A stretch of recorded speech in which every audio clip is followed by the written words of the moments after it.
Bonjour, dans cette vidéo, nous allons voir la réabsorption au niveau du tubule contourné distal et des canaux collecteurs.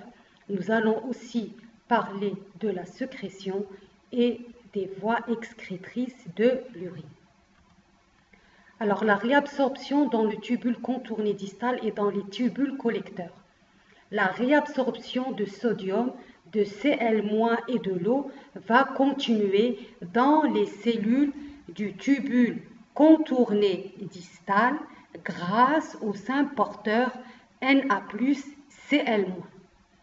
Toutefois, un ajustement définitif sous contrôle hormonal du volume de l'urine va s'effectuer dans les dernières parties du système tubulaire. Ainsi, afin de maintenir une balance sodée et hydrique exacte, une réabsorption extrêmement précise et régulée de sel et d'eau va se produire dans la dernière partie du tubule contourné distal et dans les tubules collecteurs sous l'action de deux hormones principales, soit l'hormone antidiurétique, l'ADH, et l'aldostérone. Alors, on va commencer par l'aldostérone.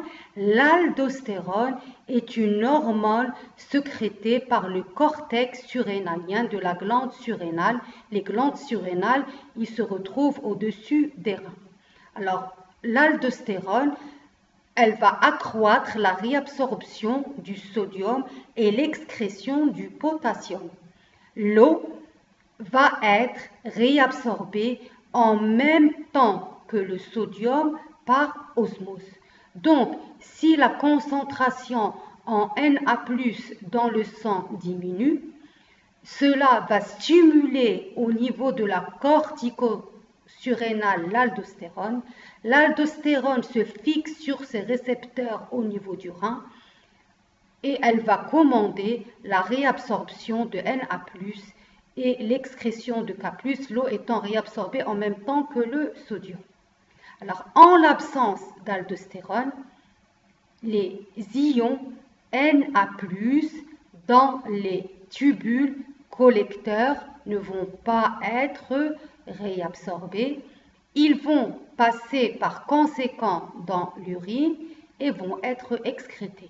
Donc, dès que la concentration en Na+ dans le sang augmente, suite à la réabsorption rénale du sodium, d'accord, cela va inhiber la sécrétion de l'aldostérone au niveau de la cortico-surrénale. Donc, l'aldostérone, elle va surtout contrôler la concentration sanguine en ion Na+. Alors, l'ADH ou la vasopressine, alors ici, on a d'accord un schéma qui montre l'hypothalamus avec les noyaux supraoptiques et les noyaux paraventriculaires, la tige pituitaire et on a l'hypophyse avec ses deux lobes, le lobe antérieur et le lobe postérieur. Alors, l'ADH, c'est-à-dire l'hormone antidiurétique, ou la vasopressine va réguler la réabsorption d'eau, notamment la réabsorption facultative d'eau dans la dernière partie du tubule contourné distal et dans les tubules collecteurs. Alors, l'ADH est une hormone synthétisée par l'hypothalamus et stockée dans la post-hypophyse. Elle est synthétisée au niveau de l'hypothalamus par les noyaux supraoptiques et les noyaux paraventriculaires.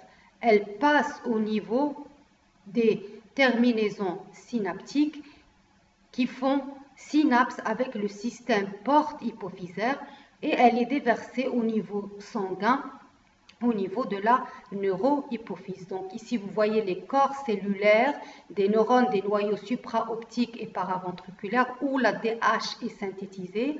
d'accord? Elle va être véhiculée au niveau des axones, elle va passer par la tige pituitaire.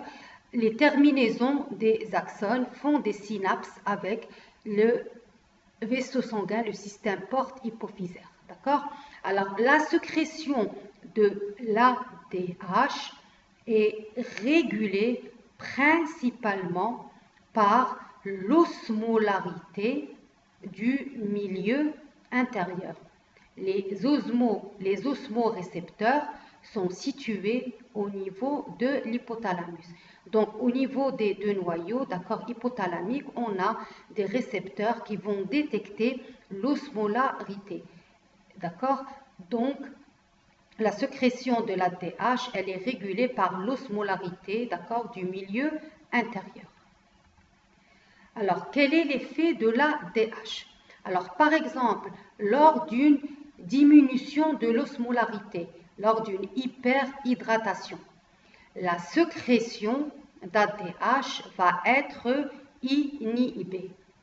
Alors, il en résulte que la paroi des différentes parties du tubule rénal devient imperméable à l'eau, d'où la diminution de la réabsorption de l'eau et l'augmentation de l'excrétion d'eau. Le résultat, c'est l'excrétion d'une urine hypotonique très diluée. On peut avoir jusqu'à 20 litres par 24 heures. Par contre, lors d'une hausse d'osmolarité, par exemple, on a une déshydratation, la sécrétion d'ADH va augmenter, ce qui va augmenter la perméabilité à l'eau des membranes apicales des cellules tubulaires. D'où l'augmentation de la réabsorption d'eau et une plus grande quantité d'eau va passer du filtrat vers le milieu interstitiel, puis vers le sang. D'où la diminution de l'excrétion d'eau et la production d'une urine hypertonique très concentrée. On peut avoir jusqu'à 400 à 500 ml par jour.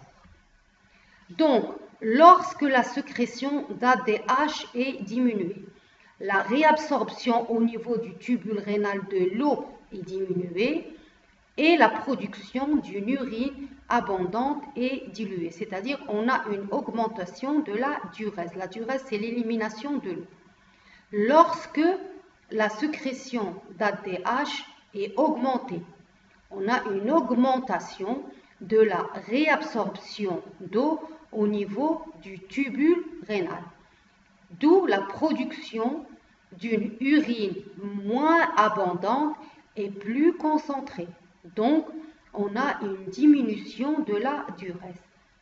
Donc, lorsque la quantité d'eau dans le milieu intérieur diminue, c'est-à-dire lorsque l'osmolarité augmente, au niveau de l'hypophyse, il y aura sécrétion de l'ADH et l'ADH va augmenter la réabsorption de l'eau, d'où la diminution de la diurèse, c'est-à-dire la diminution de l'élimination rénale de l'eau. Alors, quels sont les effets cellulaires de l'ADH ou bien le mode d'action de l'ADH? Alors, ici, on a en rouge le milieu sanguin, le milieu interstitiel ici en bleu, et en rose, on a la cellule du tubule rénal. Alors, l'ADH va se lier au niveau de la cellule rénale à des récepteurs de type V2 qui sont situés sur les membranes basolatérales des cellules de la portion terminale du tubule collecteur distal et des tubes collecteurs. D'accord? Alors la membrane basale, c'est celle qui fait face au compartiment sanguin. La membrane apicale, c'est celle qui fait face à la lumière du tubule rénal. Alors la liaison de l'ADH à son récepteur va stimuler une enzyme l'adénylate cyclase ou bien l'adényl cyclase. La stimulation de cette enzyme va provoquer la dégradation de l'ATP en AMP cyclique. L'augmentation du taux intracellulaire en AMP cyclique va activer une protéine kinase de type A.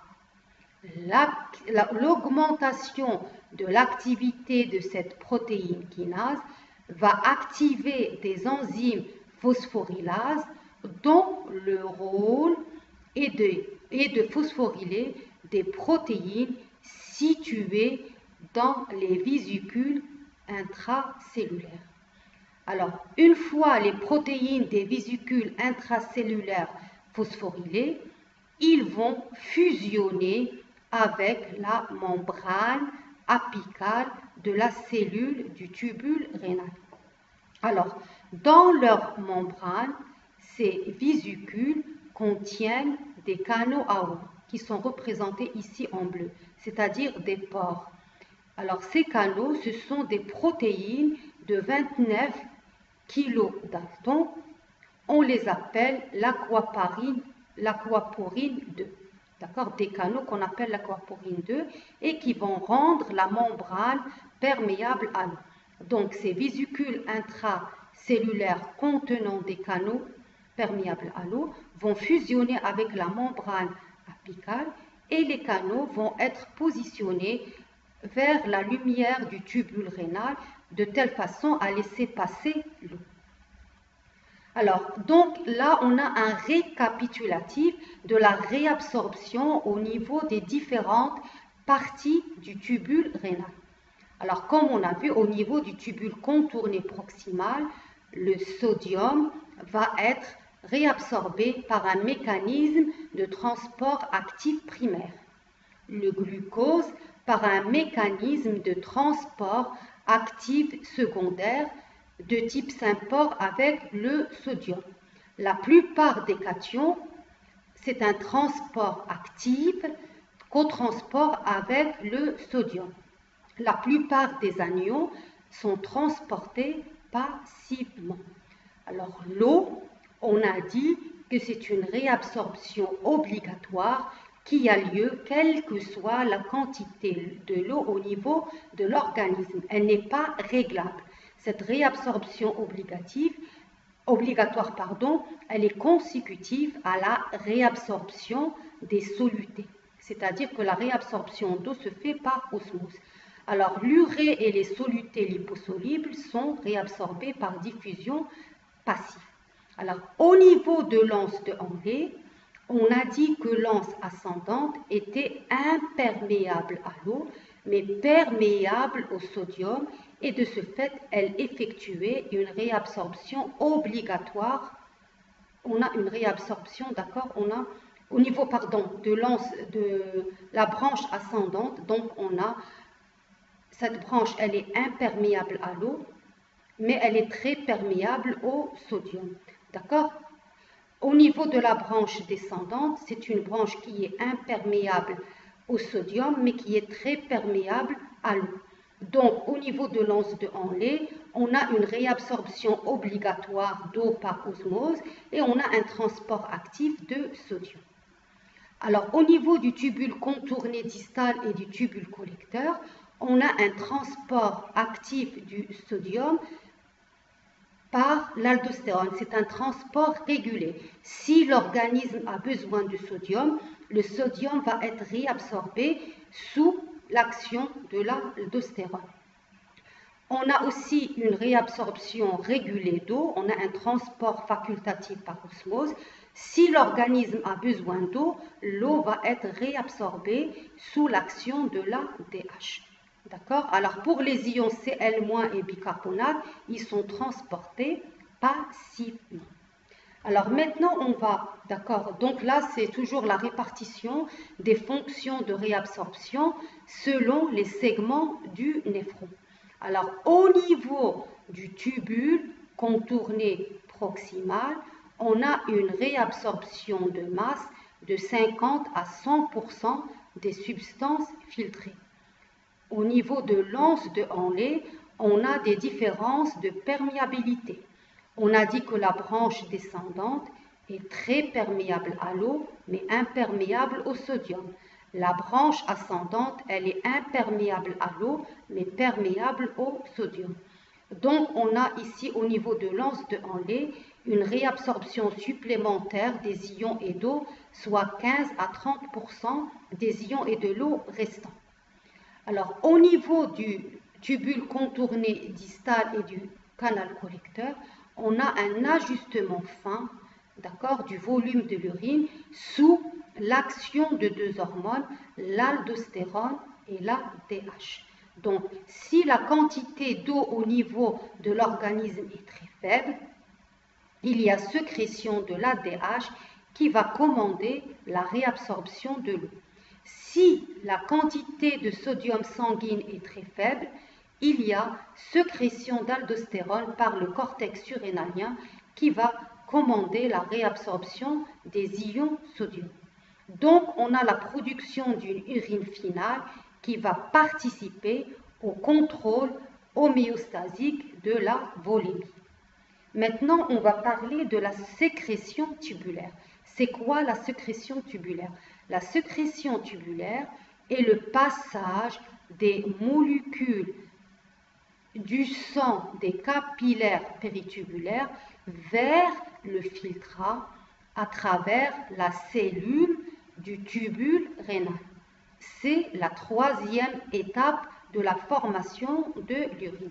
Donc, on a ici le néphron rénal qui est représenté en jaune et là, on a les capillaires péritubulaires. La sécrétion, c'est le passage des substances des capillaires péritubulaires vers la lumière tubulaire comme indiqué par cette flèche verte.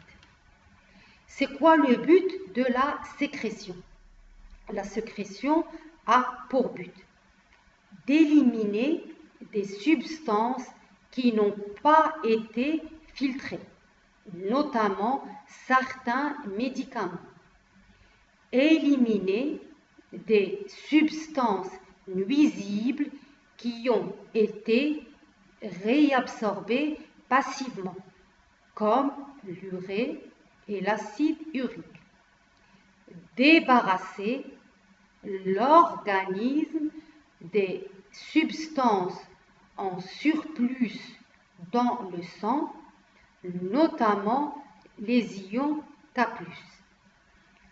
Régler le pH sanguin, c'est-à-dire l'équilibre acido-basique par sécrétion des ions Na+ et ammonium. Alors, on va commencer par la sécrétion de K+.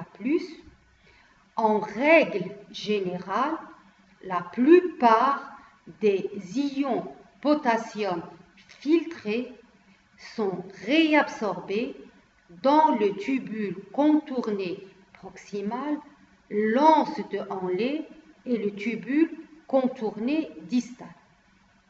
Toutefois, afin de contrebalancer les variations de l'apport alimentaire en ions K+, et de maintenir l'homéostasie de la concentration des liquides organiques en ions K+, les cellules des tubules collecteurs vont sécréter une quantité variable de ces ions. Alors, la sécrétion des ions potassium augmente en présence de l'hormone aldostérone et d'une concentration élevée du plasma en ions K+.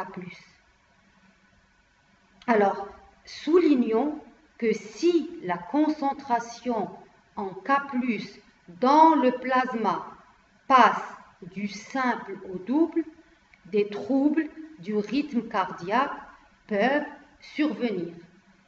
À des concentrations plus élevées, on peut avoir même un arrêt cardiaque. D'où l'importance de la sécrétion de ces ions. Alors, pour la sécrétion des ions H+, la sécrétion des ions H+, permet le maintien du pH sanguin. D'accord? Alors, l'augmentation de la sécrétion d'ions H+, va augmenter le pH sanguin. La diminution de la sécrétion des ions H+, va diminuer le pH sanguin.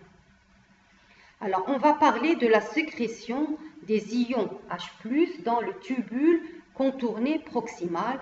Toujours ici, on a le compartiment sanguin, le compartiment interstitiel et la lumière. Là, c'est le compartiment rénal avec la lumière tubulaire et la cellule du tubule rénal.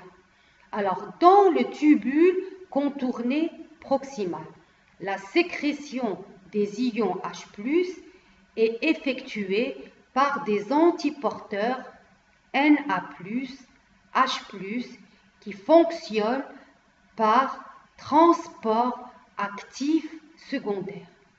Alors, l'ion H+, sécrété dans la lumière tubulaire, réagit avec les ions bicarbonate HCO3- filtré pour former de l'acide carbonique du H2CO3.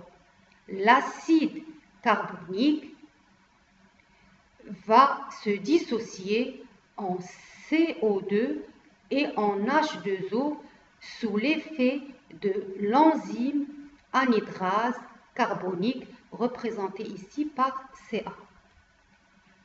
Le CO2 formé diffuse dans la cellule tubulaire, il s'unit à l'eau pour donner de l'acide carbonique qui va se décomposer en ion H+ et en ion HCO3-. Alors, l'ion HCO3- va ensuite traverser les membranes basolatérales pour rejoindre les capillaires péritubulaires à l'aide de symporteurs Na+HCO3- ou d'antiporteurs Cl- HCO3-. Donc, l'ion HCO3- ainsi régénéré va traverser les membranes basolatérales pour rejoindre les capillaires péritubulaires à l'aide de symporteurs Na+HCO3- ou d'antiporteurs Cl- HCO3-. Alors, la sécrétion des ions H+ dans les tubules collecteurs.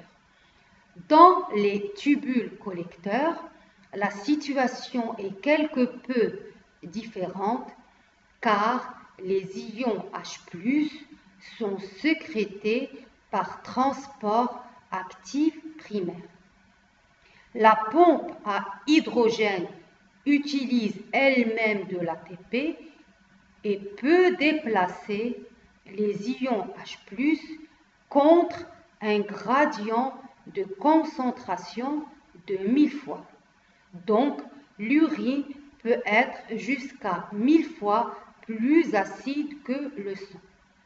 Alors, à l'intérieur de la cellule du tube collecteur, les ions HCO3- qui restent après la dissociation de l'acide carbonique de H2CO3 vont rejoindre le liquide interstitiel pour ensuite diffuser dans les capillaires péritubulaires.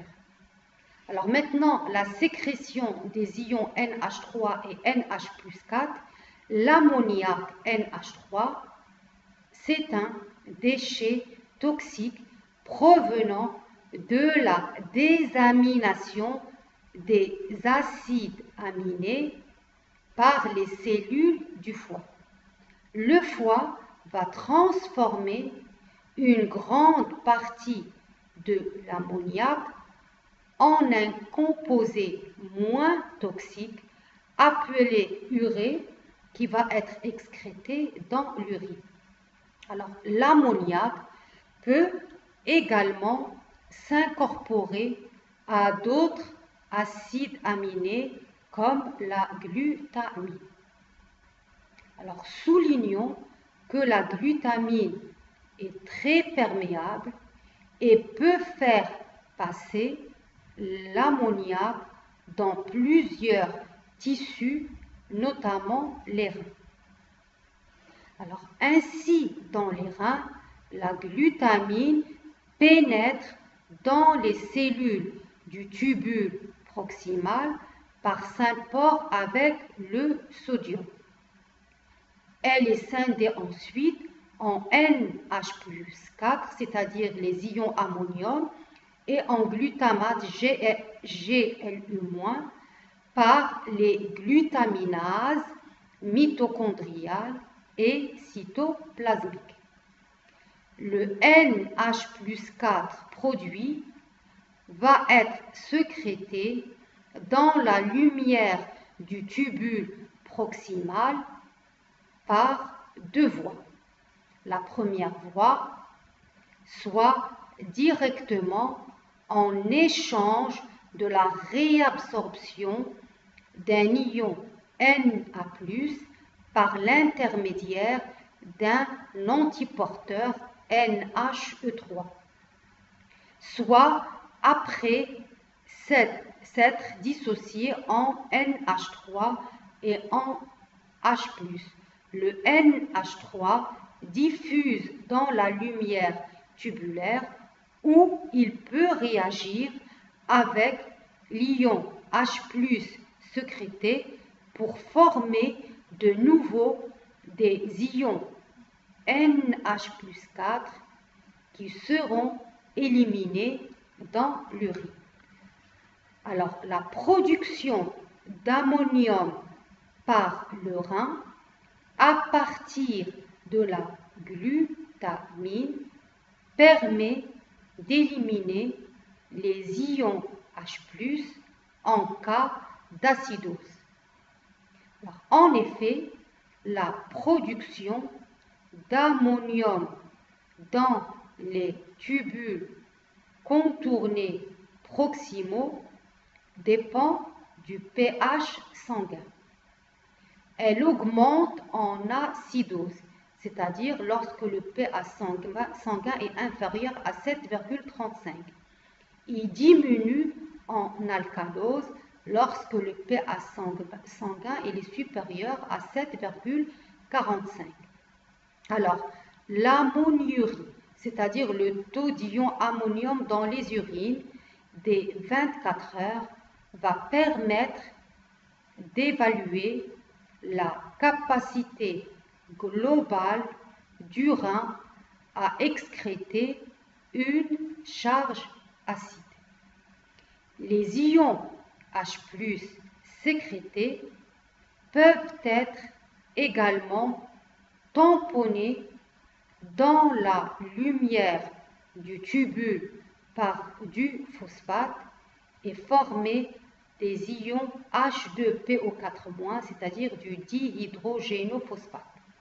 Alors, notons que ces substances ionisées NH+4 et H2PO4- ne peuvent pas diffuser de nouveau dans les cellules tubulaires et sont donc excrétées dans l'urine. Alors maintenant, on va parler des voies excrétrices de l'urine. Alors, les voies excrétrices de l'urine comprennent trois composantes: les deux uretères, la vessie et l'urètre. Leur rôle principal est d'évacuer l'urine produite par les reins hors de l'organisme. Pour les uretères, il y a deux uretères, un pour chaque rein. Ce sont des tubes étroits d'une longueur de 25 à 30 cm environ. Ils prennent naissance dans le bassinet, quittent le rein par le hile pour descendre le long de la paroi postérieure de la cavité abdominale et aboutir dans la vessie.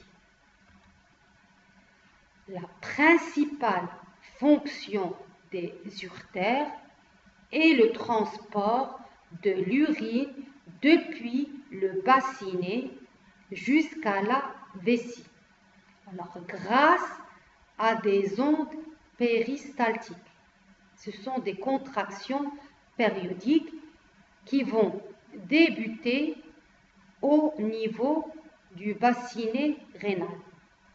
Les urines descendent le long des uretères toutes les 20 ou 30 secondes plutôt qu'en flux continu. Alors, ces ondes péristaltiques entraînent l'ouverture du méa urétéral, c'est-à-dire l'ouverture dans la vessie de chaque uretère. Ce méa urétéral va être ouvert pendant quelques secondes pour laisser passer l'urine. Puis il se referme jusqu'à la prochaine onde. Alors, signalons que la fréquence des ondes péristaltiques va augmenter avec le volume d'urine produit. Plus le volume d'urine produit augmente, plus la fréquence des ondes péristaltiques augmente. Alors maintenant, la vessie. La vessie se présente sous forme d'une poche dont la paroi épaisse est formée de tissu épithélial et de muscles lisses qu'on appelle le muscle détrusor ou le muscle vésical. Elle sert de réservoir à l'urine et sa capacité en moyenne, elle est de 700 à 800 ml. Alors, l'urètre, qui est la dernière partie du système urinaire, est un petit tube qui part du plancher de la vessie et qui débouche vers l'extérieur de l'organisme. Il permet de transporter l'urine de la vessie jusqu'au méa urinaire. L'urètre communique avec la vessie et l'extérieur par deux orifices. L'orifice se trouvant à l'apex de la vessie, qui est l'orifice urétral interne. Et l'orifice qui donne sur l'extérieur, qui est l'orifice urétral externe. Ces deux orifices sont entourés par des muscles circulaires appelés les sphincters. Le sphincter interne de l'urètre est formé de muscles lisses, alors que le sphincter externe est composé de muscles striés. L'expulsion de l'urine hors de la vessie, c'est ce qu'on appelle la miction. Alors, comment se fait le contrôle de la miction? La miction est assurée par une association d'un flux nerveux volontaire provenant du cerveau et involontaire provenant de la moelle épiliaire. Alors, chez l'adulte, la miction se produit quand le muscle détrusor se contracte et il se produit alors un relâchement réflexe du sphincter interne, c'est une commande involontaire, et un relâchement volontaire du sphincter externe, c'est une commande volontaire.